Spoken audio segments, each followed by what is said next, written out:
சில கேள்விகளுக்கு ஞானமுள்ள பதில்கள். Question number 1. லேடிஸ்க்கு மாதம் பீரியட்ஸ் வரும்போது டெய்லி தர்ப்பணம் பண்ணலாம் அப்படின்னு சொல்கிறேலே, அது எதனால? இது வரைக்கும் இந்த மாதிரி யாருமே சொன்னது இல்லையே, இது என்ன புதுசா அப்படின்னு சில பேருக்கு டவுட் வரலாம். இப்போ இந்த கேள்விக்கு பதில் நான் இப்படி கேட்குறேன். இப்போது ஒரு லேடியான உனக்குள்ளேயும் ஆத்மான்னு ஒன்று இருக்குது இல்லையா? அப்போது இந்த ஆத்மா நான் ஒரு பரிசுத்தமான ஒரு ஆத்மா, இந்த தேகத்துக்கு இந்த மாதம் பீரியட்ஸ் வந்தாச்சு, நான் ஒரு 3 நாள் இந்த தேகத்தை விட்டுட்டு போயிட்டு ஒரு 4வது நாள் இல்லை 5வது நாள் திருப்பி இந்த தேகத்துக்கு வரேன் அப்படின்னு உன் ஆத்மா நினச்சதுன்னா உங்கள் அது என்ன ஆகுது? ஒன்றும் ஆகாது. 5வது நாள் ஆத்மா திரும்பி வரும்போது தேகம் இருக்காது. ஏன்? தேகம் செத்து போச்சுன்னு ஸ்மசானத்துக்கு எடுத்துகிட்டு போய் உன் தேகத்தை எரிச்சிருப்பா இல்லையா? இது கேட்குறதுக்கே உனக்கு சிரிப்பாக இருக்கே. அப்போ யோசிச்சு பாரு. விஸ்டமோடு யோசிச்சு பார்த்தா, ஞானத்தோடு யோசிச்சு பார்த்தா இந்த கேள்வி கேட்டால் உனக்கு சிரிப்பு வரல? உன் ஆத்மா உன் தேகத்தில் இருக்கிற வரைக்கும் நீ உன் ஆத்மாவையும் அந்த பரமாத்மாவையும் சாட்சியாக வச்சுட்டு தர்ப்பணம் பண்ணுறது தப்பே இல்லை, பண்ணலாம். இப்போது இதே கேள்விக்கு இன்னொரு விதமாக நான் பதில் சொல்கிறேன். அத்வைத்தா பொறுத்த வரைக்கும் இன்னர் வேர்ல்டு அவுட்டர் வேர்ல்டு ரெண்டுமே இருக்குது. ஒன்று உள் உலகம் வெளி உலகம், ரெண்டுமே நீ பேலன்ஸ் பண்ணணும். இப்போ உள் உலகத்தை சம்மந்தப்பட்ட வரைக்கும் நான் சொன்னதும் உனக்கு புரிஞ்சிருக்கும்னு நினைக்கிறேன். உன் ஆத்மா உன் கூட இருக்கிற வரைக்கும் நீ தர்ப்பணம் பண்ணலாம், தப்பில்லை. ஸோ இப்போது இந்த மாதிரி பீரியட்ஸ் வரும்போது கடவுள் கிட்ட போகக்கூடாது, கோவிலுக்கு போகக்கூடாதுன்னு ஏன் சொல்கிறா? ஆப்வியஸாக யோசிச்சு பார்த்தா, விஸ்டமோடு யோசிச்சு பார்த்தா it doesn't apply to your inner world. உன்னோட இன்னர் வேர்ல்டுக்கும் அவன் சொல்கிறதுக்கும் சம்மந்தம் இல்லை. அப்படின்னா அவுட்டர் வேர்ல்டுக்கும் உன்னோட பீரியட்ஸ்க்கும் சம்மந்தம் இருக்கலாம் அப்படின்னு தானே லாஜிக்கல் கன்க்ளூஷன். சரி, அப்போ அவுட்டர் வேர்ல்டுக்கும் உன்னோட மந்த்லி பீரியட்ஸ்க்கும் என்ன ஒரு கனெக்ஷன்? இது 21st century. இதே ஒரு 100 years இல்லைன்னா ஒரு 1000 வருஷம் பின்னாடி போய் பார்த்தா லேடிஸ்க்கு மந்த்லி பீரியட்ஸ் வரும்போது இந்த மாதிரி பேட்ஸ் இல்லைன்னா sanitary napkins, tampons, menstrual cup இந்த மாதிரி ஒன்றும் இருக்கல. அந்த காலத்தில் பார்த்தா பீரியட்ஸ் வந்தால் கிளாத் தான் இல்லையா? மோஸ்ட் ஆஃப் த லேடிஸ் அது தானே யூஸ் பண்ணியிருப்பா. ஸோ அந்த மாதிரி இருக்கும்போது பர்சனல் ஹைஜீன் இதுதான் காரணம். உனக்கு when you are bleeding during your monthly periods, உனக்கு அந்த ப்ளீடிங்கை கிளாத் தான் கண்டெயின் பண்ணிகிட்டு இருந்திருக்கு.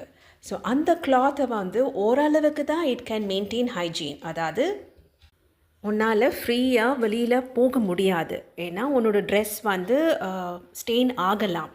அண்ட் மோஸ்ட் இம்பார்ட்டண்ட், அந்த ரத்தத்தோட வாசனை, அந்த ஸ்மெல் வரலாம். அண்ட் நீ டெய்லி தர்ப்பணம் பண்ணும்போது you are invoking other beings, அதாவது மனுஷங்க மட்டும் கிடையாது. இப்போது பித்ருக்கள்ன்றது என்னது? செத்து போனவா இல்லையா?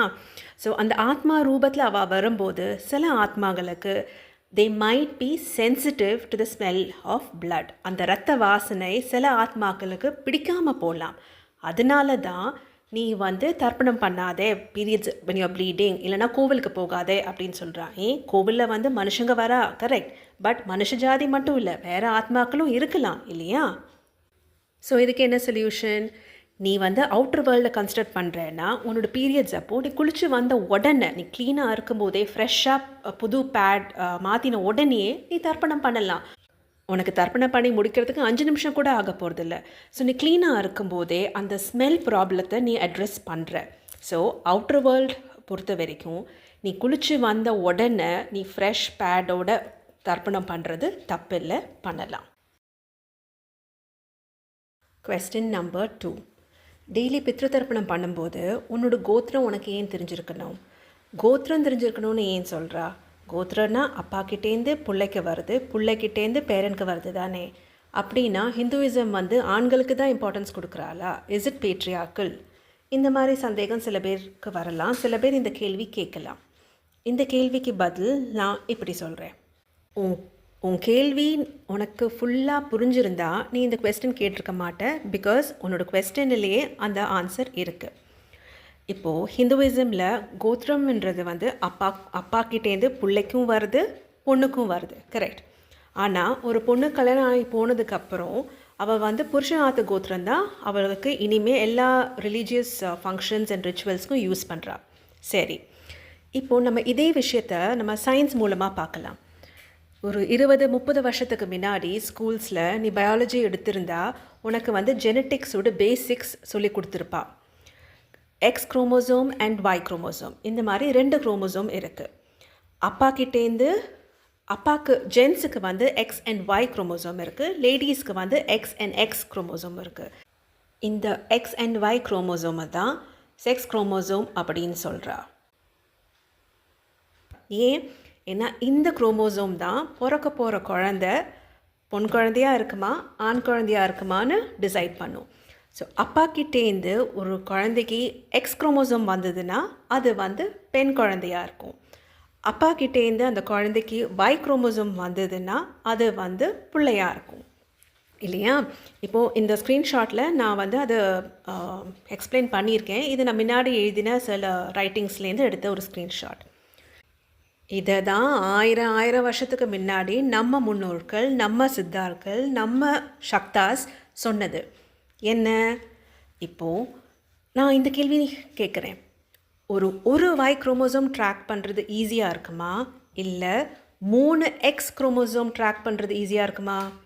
சிம்பிளாக பார்த்தா, ப்ராக்டிக்கலாக வாழ்க்கையில் அனுபவம் அப்படின்னு பார்த்தா ஒரு ஒய் குரோமோசோம் ட்ராக் பண்ணுறது தான் ஈஸி. 3 எக்ஸ் குரோமோசோம் ட்ராக் பண்ணுறது ரிலேட்டிவ்லி ரொம்ப கஷ்டம். இந்த விஷயத்தை தெரிஞ்சதுனால தான் நம்ம முன்னோர்கள் ஒய் குரோமோசோம், அதாவது கோத்திரத்துக்கு இம்பார்ட்டன்ஸ் கொடுத்தா. கோத்திரம் மூலமாக உன்னோட பூர்வீகத்தை ட்ராக் பண்ணுறது ஈஸியாக இருக்கும். ஏன்னா யூஆர் ட்ராக்கிங் ஒய் குரோமோசோம். இப்போது நீ தர்ப்பணம் பண்ணும்போது, பித்ரு தர்ப்பணம் பண்ணும்போது போத் அப்பா சைடு ஆஃப் த ஃபேமிலிக்கும் பண்ணுற, அம்மா சைடுக்கும் பண்ணுற. அதே மாதிரி நீ அப்பா சைடு ஆஃப் த ஃபேமிலி பண்ணும்போது தாத்தாக்கும் பண்ணுற, பாட்டிக்கும் பண்ணுற, கொள்ளு தாத்தாக்கும் பண்ணுற, கொள்ளு பாட்டிக்கும் பண்ணுற. அது மாதிரி எல்லா தாத்தாங்களுக்கும் எல்லா பாட்டிங்களுக்கும் போத் அப்பா சைடு அம்மா சைடு 2 ஃபேமிலிலையும் நீ பண்ணுற. அப்படின்னா நீ அந்த ஜெனட்டிக்ஸோட எல்லாமே நீ கவர் பண்ணியிருக்க. ஸோ உன்னோட கேள்விக்கு answer no. Hinduism is not patriarchal. No, Hinduism ஆண்களுக்கு இம்பார்ட்டன்ஸ் கொடுக்கல. ஹிந்துவிசம் வந்து ப்ராக்டிக்கலாக இருக்குது. ப்ராக்டிக்கலாக பார்த்தா ஒரு ஒய் குரோமோசோம் ட்ராக் பண்ணுறது ஈஸியாக இருக்கிறதுனால ஹிந்துவிசம் வந்து அந்த ஒய் குரோமோசோமை ட்ராக் பண்ண சொல்கிறது. ஏன்னா அப்படி பார்த்தா உன்னோட பூர்வீகத்தை உன்னால் ஈஸியாக ட்ராக் பண்ண முடியும். பிறந்தாத்து கோத்திரம் ஒன்று, லேடிஸ்க்கு வந்து கல்யாணம் ஆகி போனதுக்கப்புறம் அதாவது ஹஸ்பண்டோட கோத்திரம் இன்னொன்று. இந்த 2 கோத்திரம் மூலமாக உன்னோட பூர்வீகத்தை, உனக்கு பிறக்க போகிற குழந்தைகளோட பூர்வீகத்தை அந்த குழந்தைங்க ஈஸியாக ட்ராக் பண்ண முடியும். அதே மாதிரி தான் உனக்கும் உன்னோட அப்பாவுக்கு ஒரு கோத்திரம், அம்மாவுக்கு வந்து பிறந்தாத்து கோத்திரம்னு ஒன்று இருக்கு இல்லையா? ஸோ உனக்கும் இந்த 2 கோத்திரம் தான் உனக்கு அப்ளிகபிள். இந்த 2 கோத்திரத்துலேருந்து பிறந்தவாளுக்கும் இந்த கோத்திரத்துக்கு கல்யாணம் ஆகி வந்தவாள் தான் உன்னோட பித்ருக்கள். ஸோ ஹிந்துவிசம் வந்து ரொம்ப ப்ராக்டிக்கலாக நீ எப்படி முன்னேறலாம், உன்னோட பித்ருக்களுக்கு இருக்கிற ருணம் நீ எப்படி ரீபே பண்ணலான்னு ப்ராக்டிக்கலாக சொல்லிக் கொடுக்குறது. Question number 3. எனக்கு வந்து என் கோத்திரம் என்னன்னு தெரியாது, நான் என்ன பண்ணுறது? நான் இந்துவே கிடையாது, எனக்கு தர்ப்பணம் பண்ணி என்னோடய பித்ருக்களுக்கு இருக்கிற ருணத்தை தீர்க்கணும்னு ஆசையாக இருக்குது, நான் என்ன பண்ணுறது? இல்லைனா சில பேருக்கு வந்து நான் வந்து ஒரு அனாதை, எனக்கு கோத்திரம்னு தெரியாது, அப்பா யாருன்னே தெரியாது, அம்மா யாருன்னே தெரியாது, அப்புறம் தானே அப்பாவோட கோத்திரம் அம்மாவோட பிறந்த நாத்து கோத்திரம், அது எதுவுமே எனக்கு தெரியாது, நான் என்ன பண்ணுறது? இல்லைன்னா சில பேருக்கு வந்து நான் வந்து என் அப்பா அம்மா வந்து டைவர்ஸ் ஆயாச்சு, இல்லைனா அப்பா அம்மா வந்து செப்பரேட்டடாக இருக்காங்க, இல்லைனா என் அப்பா அம்மா கல்யாணமே பண்ணிக்கல ஆனால் நான் பிறந்திருக்கேன், என்னோடய கோத்திரம் என்னன்னு தெரியாது, அப்பா கோத்திரம் எனக்கு எப்படி வரும்? இந்த மாதிரி கேள்விகளுக்கெல்லாம் அப்ளை ஆகிற சிம்பிள் ஆன்சர். ஃபர்ஸ்ட் வந்து நீ கொஸ்டின் நம்பர் 2 திருப்பி இன்னொரு வாட்டி கேட்டு அந்த கொஸ்டினோட பதிலையும் நீ ஃபஸ்ட்டு புரிஞ்சுக்கோ. உனக்கு உன் கோத்திரம் என்னன்னு தெரியாமல் இருக்கலாம், அப்பா கோத்திரம் தெரியாமல் இருக்கலாம், அம்மாவோட பிறந்தாத்து கோத்திரம் தெரியாமல் இருக்கலாம், பரவாயில்ல. ஆனால் நீ யாரை சாட்சியாக வச்சுன்னு உன்னை தர்ப்பணம் பண்ண சொன்னேன்? பிராமன், அந்த உருவமில்லா சக்தி. அந்த சக்திக்கு தெரியும் நீ எந்த கோத்திரத்தில் எந்த குடும்பத்தில் பிறந்திருக்க அப்படின்னு அந்த சக்திக்கு தெரியும். அந்த உருவமில்லா சக்தியை நீ சாட்சியாக வச்சு நீ தர்ப்பணம் பண்ணும்போது உனக்கு உன் கோத்திரம் தெரியாட்டாலும் பரவாயில்ல, அந்த சக்திக்கு தெரியும் உன் பித்திருக்கள் யாருன்னு, ஏது எங்கே யார்கிட்ட போய் சேர்க்கணும் அப்படின்றதும் அதே சக்திக்கு தெரியும். ஸோ நீ அந்த உருவமில்லா சக்தியை சாட்சியாக வச்சு நீ தர்ப்பணம் பண்ணலாம், அப்படின்னா உனக்கும் பலன் வரும். நீ அனாதையாக இருந்தாலும் சரி, நீ ஹிந்துவே இல்லைனாலும் சரி, இதே கான்செப்ட் தான். எக்ஸ் குரோமோசோம் Y குரோமோசோம் அதே கான்செப்ட் தான். நீ வந்து ஒரு ஆம்பளையாக இருந்தால் உனக்கு எக்ஸ் அண்ட் Y குரோமோசோம், நீ ஒரு லேடியாக இருந்தால் உனக்கு எக்ஸ் அண்ட் எக்ஸ் குரோமோசோம் வந்திருக்கும் உன் பேரண்ட்ஸ்டேருந்து. எங்கேருந்து வந்தது உனக்கு தெரியாது, அந்த உருவமில்லா சக்திக்கு தெரியும். இப்போ சில பேர் கேட்கலாண்ணா, என்னோடய அப்பா அம்மா கல்யாணமே பண்ணிக்கல, கல்யாணம் பண்ணிக்காமல் ஒரு பொண்ணுக்கு வந்து புருஷனே இல்லாத புருஷனாக ஆகாத போது அந்த ஆளோட கோத்திரம் எனக்கு என்னோடய அப்பா ஒரு கோத்திரம் அப்படின்னு நான் எப்படி சொல்லிக்கலாம்? இதெல்லாம் வந்து கல்யாணம், இந்த மேரேஜ் சர்டிஃபிகேட், மேரேஜ் ரெஜிஸ்ட்ரேஷன், அதெல்லாம் வந்து ஒரு சொசைட்டிக்காக பண்ண வேண்டிய சில எப்படி சொல்கிறது, சில விஷயங்கள்.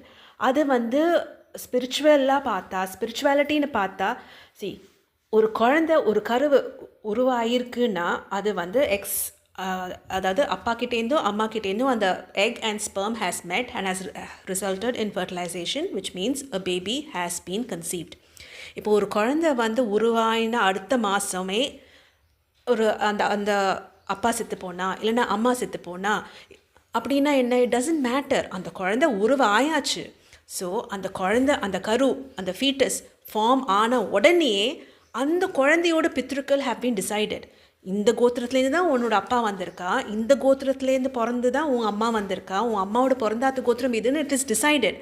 கல்யாணம் பண்ணிக்காமல் இருந்திருக்கலாம், அந்த மந்திரம் சொல்லாமல் இருந்திருக்கலாம், அந்த ரிலிஜியஸ் ரிச்சுவல்ஸ் நடக்காமல் இருந்திருக்கலாம். ஆனால் ஒரு குழந்தை கன்சீவ் ஆயிருக்குனாலே அந்த குழந்தையோட பித்ருக்கள் ஆர் டிசைடட். உனக்கு தெரியாமல் இருக்கலாம் உன் பித்ருக்கள் யாருன்னு, அந்த உருவமில்லா சக்திக்கு தெரியும். ஸோ நீங்கள் இது சொல்லு, எனக்கு கோத்திரம் என்னன்னு தெரியாது, நீயே பார்த்துன்னு நீயே யாரை எங்கே இருக்காலோ எந்த லோகத்தில் இருக்காலோ அவளுக்கு இந்த தர்ப்பணத்தோட பலன் போய் சேர்கிற மாதிரி நீயே பார்த்துக்கோ பிராமன் அப்படின்னு சொல்லி நீ தர்ப்பணம் பண்ணு. சின்சியராக பண்ணினா உனக்கு ரிசல்ட் டெஃபினட்டாக வரும்.